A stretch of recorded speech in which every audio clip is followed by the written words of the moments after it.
those of you that may be struggling with you doing secular because you may feel like, well, it's okay. The Songs of Solomon is here. He was talking about love. He was talking about this, but God had to show me something to get me out of it. And then I'm going to share that to you really quickly.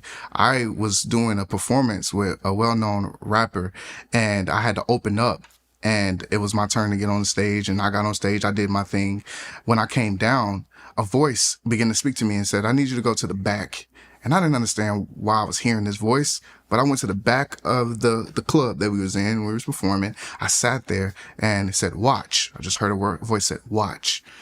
And I started to look, and this rapper started rapping and doing what he do, but my eyes opened, and not to be super deep or super spiritual, but it really happened.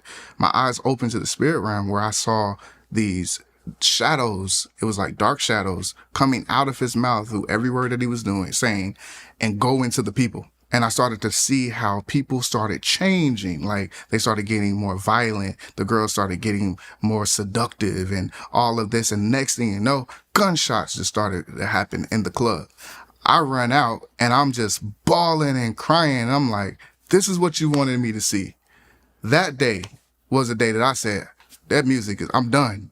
Because if I can make music that can affect a generation like that, cause them to go in a different direction, to spark up violence, to spark up fornication, I don't want any part of that, God. And so the Lord said, the same spirits that torment you while you're making your music will torment others. That was the turning point. I don't want to do that. I want to be a person that's going to affect a generation that causes them to run towards God, live a pure life, happy life, full of joy life, not a life that comes with consequences. And when you see the effects that the other music have on the lives of a generation, it will cause you to change. And I pray that God will open your eyes to see that.